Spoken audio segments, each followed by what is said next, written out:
दोस्तों, आज लॉन्च से कुछ मिनट्स पहले अ, इसरो ने प्रोबा 3 का PSLV C-59 का लॉन्च कल के लिए रीशेड्यूल कर दिया और ये बोला गया था कि कुछ एनोमली आई है। तो सबको लगा यार एनोमली आई है, क्या गड़बड़ हुआ है?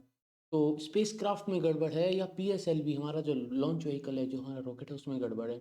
फाइनली अगर हम यहाँ देखें तो ईसा के हेड इनने एक ट्वीट में बताया है, तो इफेक्टिवली ईसा ही ट्वीट में बता रहा है कि during PROBA 3's pre-launch preparation at the Satish Dhawan Space Center in India, an anomaly in the redundant propulsion system of the coronagraph spacecraft occurred.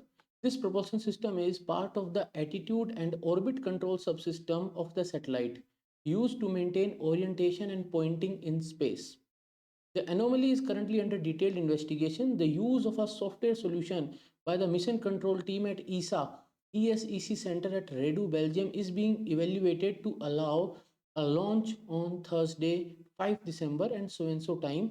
ये कह रहे हैं कि कल हम 4:04 पे कोशिश करी जाएगी कि लॉन्च कर सकें। तो उस पे रिसेंटली वापस इसरो ने ट्वीट किया कि कल की लॉन्च का टाइम शायद पहले 4:08 या 4:18 दिया हुआ था, उसको 4:04 कर दिया। लेकिन अब ये समझना है हमें कि ये redundant propulsion system coronagraph spacecraft पे जो होता है, इसका काम क्या है?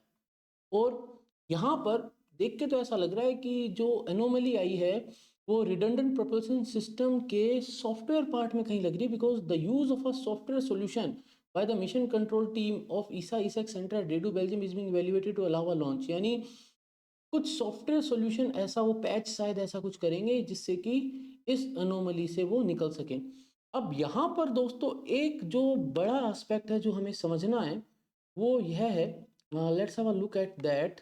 तो जब हम बात करते हैं, when we talk about the propulsion system और उसकी बात करते हैं, तो जब सैटेलाइट को हम लॉन्च करेंगे PSLV से, फिर जब इसका रिलीज होगा ऑर्बिट के अंदर, उसके बाद से प्रोपल्शन सिस्टम जो होता है ऑन बोर्ड सैटेलाइट का जो सिस्टम होता है उसका कंटिन्यूस यूज होगा।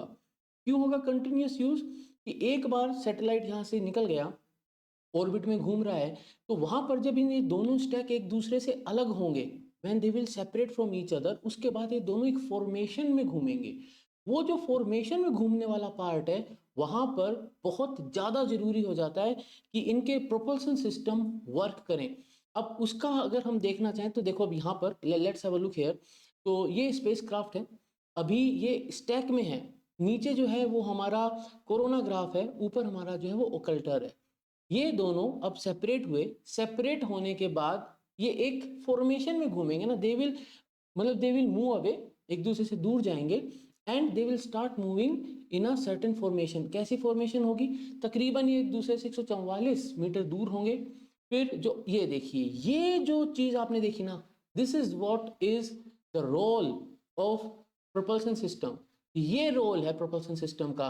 क्यों? क्योंकि हमें जब सूरज को ढकना है तो परफेक्ट ओरिएंटेशन में होना जरूरी है। तो जब एक स्पेसक्राफ्ट सूरज को ढकेगा, तो सूरज को ढकने से उसका जो मेन डिस्क है वो छुपेगी, और जो वो सूरज का कोरोना वाला पार्ट है उसकी जो इमेज कोरोना ग्राफ पे बनेगी, उसके लिए इन दोनों को एक परफेक्ट फॉर्मेशन के अंदर घूमना होगा। यहां पर प्रोपल्शन सिस्टम अगर काम नहीं कर रहा, देखो यहाँ पे क्या, यहाँ पे देखो, इसको फिर से देखो, एक चीज देखना, यहाँ पर ये दिख रहा है लाइट्स जल रही हैं यहाँ पर, लुक क्लोजली देखो। I I I do it little back, है ना? अब देखना, यहाँ पर देखना, ये बहुत इंपॉर्टेंट पार्ट है, लुक एट दैट, इसको देखना। यहाँ अब ये देखना, यहाँ पे देखना, इस वाले पार्ट पे, इस इन ब्लैक डॉट्स के अंदर देखना क्या हो रहा है। तो ये लाइट जल रही है, ये जो लाइट जलेगी इनका क्या रोल है? ये जो एलईडीज ब्लिंक हो रही है, इससे हम पहले पोजिशनिंग करेंगे, यानी इस पे जो एलईडी ब्लिंक हो रही है उसको विजिबल जो सेंसर्स हैं जो ओकल्टर के ऊपर हैं वो इसको देखेंगे और अलाइन करेंगे एक दूसरे के साथ, एक दूसरे इसको उसके साथ, ठीक है, एक पार्ट। उसके बाद फाइन ट्यूनिंग होगी अलाइनमेंट की। फाइन ट्यूनिंग करने के लिए लेजर को यूज किया जाएगा, ये ओकल्टर है, ठीक है। अब लेजर को यूज किया जाएगा जिससे कि और वो मिलीमीटर वाली एक्यूरेसी को मेंटेन किया जाए। अगर थोड़ा बहुत भी कुछ ऊपर नीचे हुआ तो इन दोनों के बीच में जो ओरिएंटेशन का प्रॉब्लम है उसको मेंटेन करने के लिए, उसको करेक्ट करने के लिए we have to use the on board propulsion system. अब यहाँ पर जो ऑन, ये देखो, तो ये एलईडी फायर वहां से लेजर फायर करेगी, वो इससे टकराई और इससे रिफ्लेक्ट होकर वापस जा रही है। इससे डिस्टेंस कि मिलीमीटर वाली एक्यूरेसी मेंटेन करी जाएगी। ये जो प्रोसेस है, अगर थोड़ा बहुत गड़बड़ हुआ तो अगर आगे पीछे होना है या मूव करना है तो ये जो एडजस्टमेंट यहाँ पे दिख रहा है ना, ये जो देखो यहाँ पे दिखा एक चीज, एक शेडो यहाँ पे दिखी, लोगों वापस देखो इसको, लुक एट दिस। अब ये देखो, ये शेडो है, ये आके यहाँ पर सेट हो रही है, ये शेडो इसके अंदर सेट हो रही है। और अब ये कोरोनाग्राफ है, कोरोनाग्राफ ओपन होगा, इसके अंदर शेडो बनेगी एंड देन हम सोलर कोरोना को पढ़ेंगे। इसका मतलब प्रोपल्सन सिस्टम में अगर इशू है तो ये जो फाइन ट्यूनिंग है ये करना नामुमकिन हो जाएगा। दैट्स वाई आज का जो मिशन का जो लॉन्च था उसको रोक दिया गया, क्योंकि जब इसकी जो फाइनल लॉन्च से पहले टेस्टिंग करी जाती है तो उसके अंदर जो प्रॉब्लम आई, उस प्रॉब्लम को रिजोल्व करने के लिए अभी they are going to take software help. And I think क्योंकि टाइम ही बता दिया कि कल 4:04 पे लॉन्च है, मतलब सॉफ्टवेयर हेल्प से उसको इम्प्रूव कर लिया, उसको करेक्ट कर दिया है शायद, और कल हम वो लॉन्च देख पाएंगे। तो दोस्तों इसका मतलब यह है कि प्रोबा में एक छोटी सी प्रॉब्लम आई, वो जो प्रॉब्लम है वो प्रोबेबली रिजोल्व हो चुकी है। प्रॉब्लम थी प्रोपल्शन सिस्टम में जो कि दोनों स्पेसक्राफ्ट के ओरिएंटेशन को मेंटेन करेगा। एंड कल हम मिलेंगे लॉन्च के टाइम पे।